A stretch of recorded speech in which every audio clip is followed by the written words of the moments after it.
Nigeria begins construction of Ajakuta-Kaduna gas pipeline projects, targets more jobs. Federal government moves to recover unremitted stamp duty revenues. And IMF advises Nigeria to slow down on tax reforms. The program is Business Express and we are reaching you from Abuja, Nigeria's capital. I am Amina Nujain. Welcome.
More investments are geared towards developing liquefied natural gas infrastructure to encourage the adoption by local industries in Nigeria.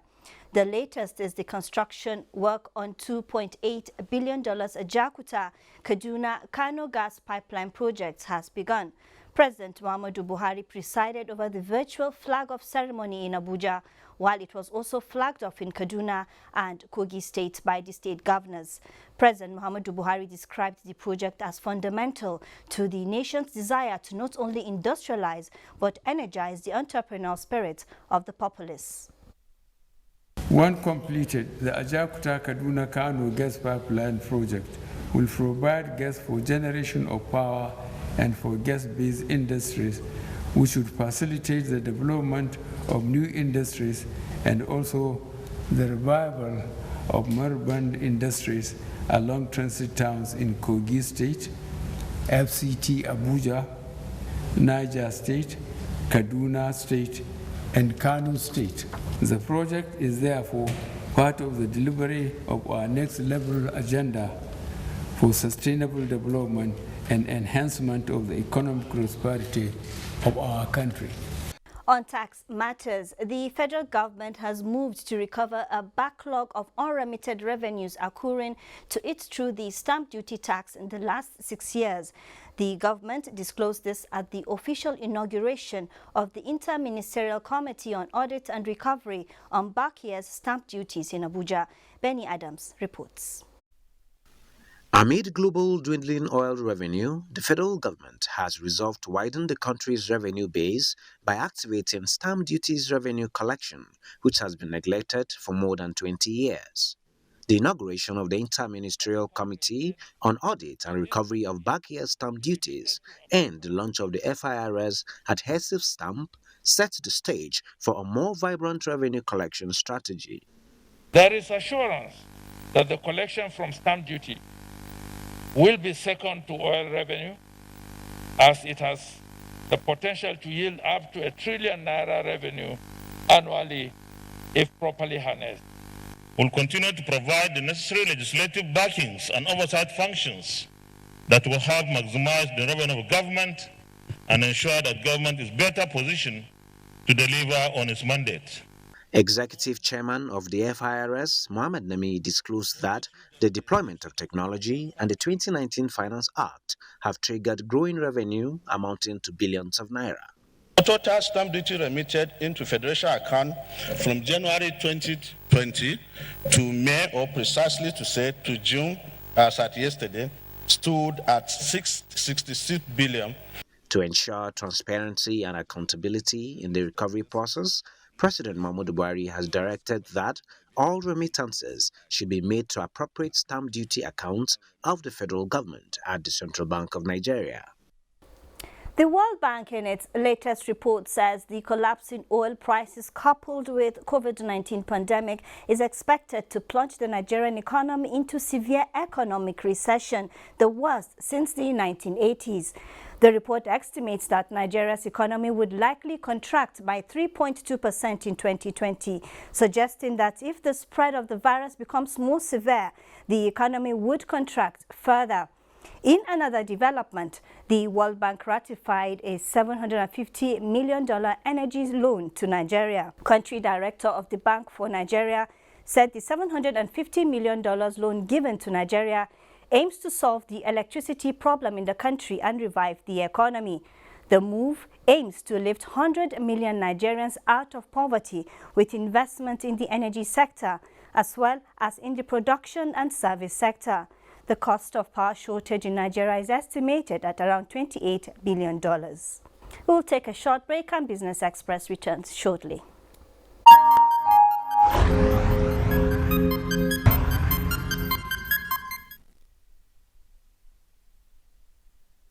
Let me assure Nigerians that all COVID-19 intervention funds are safe in the Treasury single account, and the government is still open to donations in this regard. Government has opened special accounts with 5 commercial banks which are directly linked to the Treasury single account. Donated funds are safe in the Central Bank of Nigeria. For verifiable information about the funds and other financial obligations of the federal government, please contact us directly at the Federal Ministry of Finance, Budget and National Planning. The account details for the donations are as follows.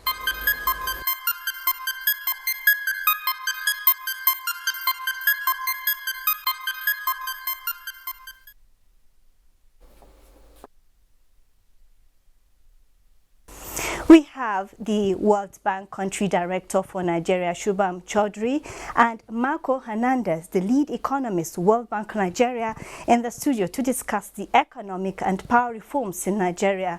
It's a pleasure to have you both on the program today. Thank you for having us. Now I'll start with you, the country representatives. The World Bank projected that the economy would grow by 2.1%.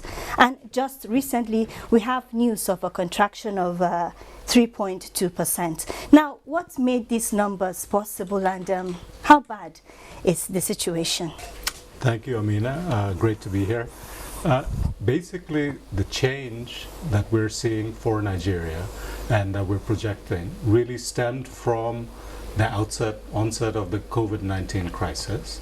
And for Nigeria, it really is like a twin shock, because the COVID-19 pandemic, in terms of the health measures, trying to contain the outbreak, doing the lockdown, all of this has an effect on the economic activity in the country.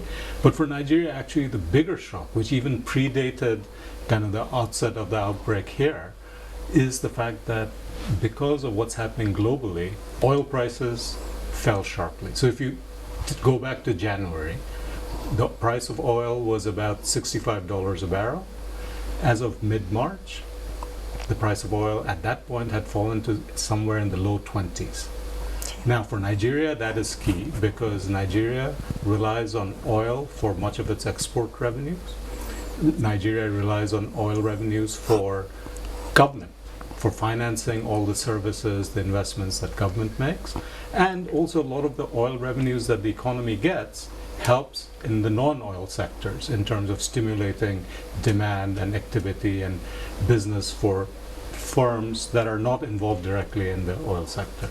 So the combination of the health and the economic shock is what has hit Nigeria and is likely to kind of manifest itself in much lower rates of growth and in fact a contraction.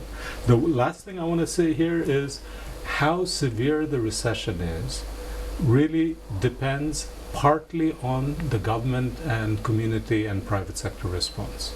So think of the 3% as what we think, everything else being equal given just the scale of the shock.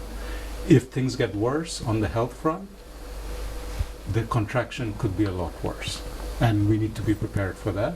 But government, through proactive actions, can also try and mitigate the shock, and that's the urgent kind of agenda right now.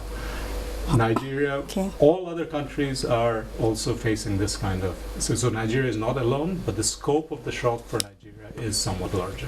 Okay, let me come to you, Mr. Marco Hernandez.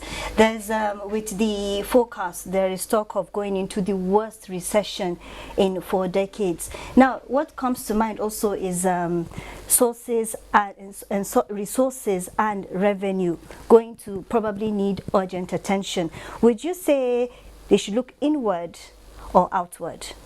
Yeah, once again, thank you very much for having us here, Amina. So I think when you're mentioning the worst potential recession in 4 decades, I think it's important to highlight what do we mean by that. So the first is on growth. So growth, economic activity is likely to be impacted.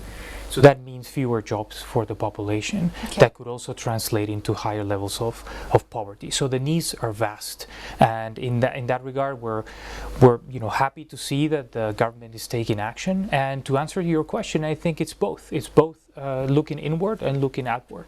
The key question here is the sequence, because right now, if we're looking to get more resources in the middle of a crisis, in the middle of a pandemic, when also businesses are struggling to find demand, when people are struggling to find jobs, then we need to know what exactly could be done now in the context of mobilizing revenues and also making it easier for people to pay their taxes, for people to, for example, submit their declarations online because of the lockdown situation. So we need to sequence that, what can be done now and what could be done later, but definitely looking into both external sources of revenues and also inward, what could be done, for example, to make sure that not only it's easier for people once again to pay their taxes, but that going forward there are a set of conversations so that we lay the foundations for reforms that could take place as soon as the crisis passes.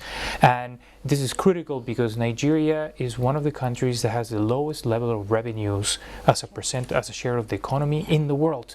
So it is critical for that agenda to not only be thinking what could be done now, but actually how to lay foundations for the future. Okay, talking about knowing what to do now, what exactly is the position of the World Bank on infrastructure and healthcare? Okay, so infrastructure is, especially power, is absolutely critical to Nigeria realizing its full potential in terms of there being jobs that the private sector can create for 3 million Nigerians, young Nigerians that come of working age every year. Power is like oxygen for an economy, so if you don't have power, the economy can't breathe, can't grow. So power is absolutely essential. Healthcare in the current context obviously is a priority. But beyond that, I think healthcare in terms of investing in the health of Nigeria's children, primary healthcare, making sure children are immunized, making sure that Nigeria does not have essentially the record it has right now, which is the highest number of children dying before the age of 5 for preventable reasons, malaria, other forms of childhood diseases. This is something that's an absolute priority for the government. In the current crisis, everything kind of has to wait till the government has the fiscal resources. Yeah. So it's like a household that's where the main income earner has lost his job at the same time that an elderly relative falls sick. What is a family going to do? Yeah. They have to first look inside. How do we maybe we stop buying new clothes, maybe we stop eating out, we try to marshal the resources, and then we also look outwards. Can we get help from others in the community? Okay. Nigeria is in that situation. Okay. Mr. Marco, he's talking about the importance of addressing the challenges of electricity in Nigeria. Now, as an economist who views the world, the bigger picture, what's the $750 million electricity loan all about? So on this one, I think the main part of the loan is really to provide resources for the government to be able to strengthen the systems that are in place, in addition to supporting the much needed policies that will be essential to make sure that power can be delivered not only at a lower cost, but also with better monitoring and evaluation mechanisms. So on this one, the power sector recovery program that Nigeria has already adopted sets out a range of different areas that need to be addressed so that power can be delivered more effectively and also in a sustained manner across the country. We have a number of people that are not connected to the grid, and for those that are connected, many of them do not receive reliable electricity. So the power sector has been in crisis for a long time, and this power sector recovery program tackles how to make sure that the regulations are more transparent so that investors want to come in, how to ensure that the tariffs are set at a cost reflective way. So taking all of these things into account, this $750 million is one of the elements that supports that program. I'm going to have to come in here. The President Muhammadu Buhari is fighting corruption. Now, how would you rate Nigeria's transparency regarding facilities for electricity provision? So I think on this one, once again, there have been efforts to improve the transparency, and we have seen, for example, efforts that have to do with better metering, right? Making sure that more houses have metering, so that then as a result, there is no scope for corruption when it comes to, how the bills are actually charged, how much households need to provide for that service. So that is one critical element. The second critical element is better coordination across all of the parties. The power sector has many different players. You have the distribution companies, the generation companies, level authorities at the subnational government, at the national government. So all of these players need to come together, and that coordination is one of the things that, for example, this power sector recovery program is trying to resolve. Okay, Mr. Chowdhury, I'm going to come to you. With talk of worst recession in almost 4 decades, if shock absorbers are not put in place. Now, the federal government has put in fiscal and monetary policies to check some of these things. How would the World Bank assess these? I think I can point to at least 3 concrete measures that the federal government has already taken. So the first, I think, the Honorable Minister Zainab Ahmed and her team are really to be commended for passing the amended budget, presenting it to the National Assembly and for the deliberations, and in that amended budget, recognizing fully the scope of the financing need as well as the fiscal stimulus that's needed for Nigeria to kind of deal with the shock.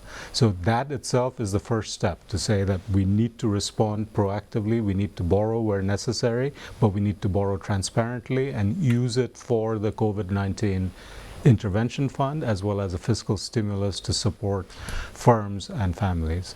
Second, I would say this was a decision made back in mid-March, the move by the federal government to deregulate gasoline prices and move to a more market-based mechanism. Why is that key? It's key because that will ensure that funds are not being used, public funds are not being used to subsidize something that it's primarily the rich that benefit. Okay. And those funds then become available to help the families and the poor and the low income who are in need at this time of crisis. Okay.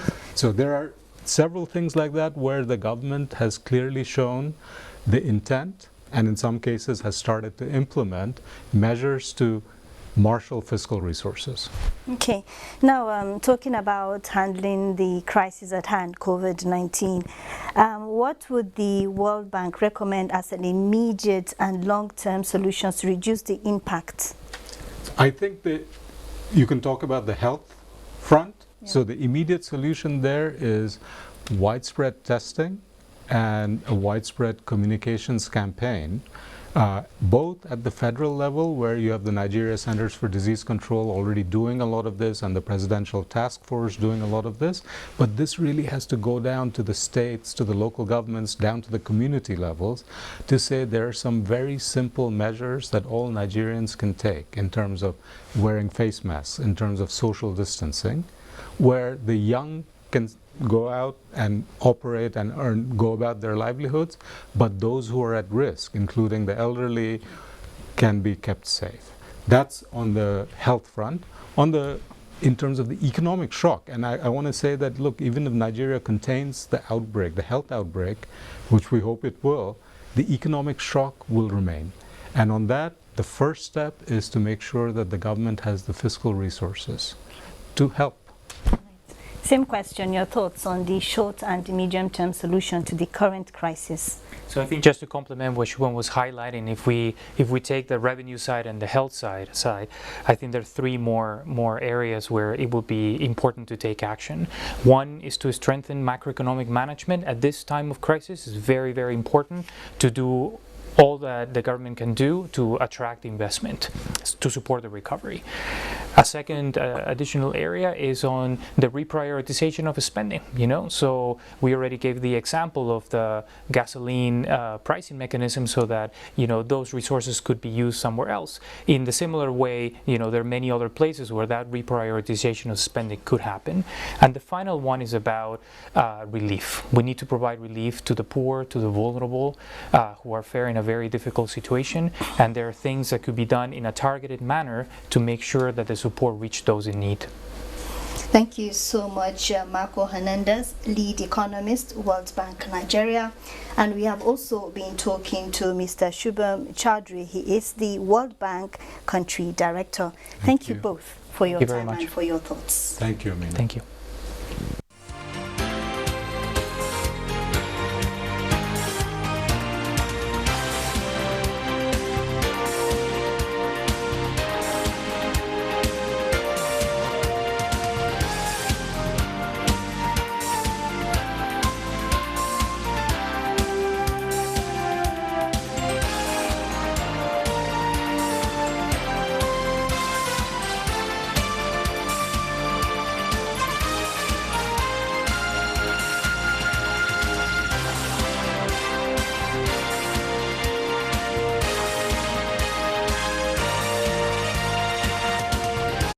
Energy and precious metals futures open Wednesday in the green as virus concerns seem not to abate. Up next is a graphic representation of the commodities markets.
Stock markets bled as investors monitor economic data and virus fears. Bosede Abel has global market update. European stocks fluctuate in early trading of 1st July as investors monitor economic data, which could signal the extent of a potential economic recovery as countries emerge from lockdown measures. Stocks in Asia were mixed as a private survey showed China's factory activity for June was better than expected. Shanghai Composite was up by 1.38% to 3,025.98. Hang Seng Index appreciated by 0.52% at 24,427.19, while the Nikkei closed negative by 0.75% lower at 22,121.73. Stock futures in the United States were nearly flat in early trading as the market is set to kick off a new quarter after a remarkable comeback. Futures on the Dow Jones Industrial Average fluctuated in and out of negative territory. S&P 500 futures and Nasdaq 100 futures were also little changed. Most African stocks were mostly positive as investors cautiously monitor the resurgence of coronavirus pandemic globally. With that, we come to the end of this edition of Business Express. We value your feedback, so keep the comments, observations, and suggestions coming. Be informed that all previous episodes are available on YouTube on NTA's channel, and you can also communicate with us on Twitter, and the handle is NTA News Now. Don't forget the hashtag BizExp. Remember to always wash your hands with soap under running water or use a sanitizer as the world battles COVID-19. Business Express returns on Friday. I am Amina Nujaim. Thank you for watching.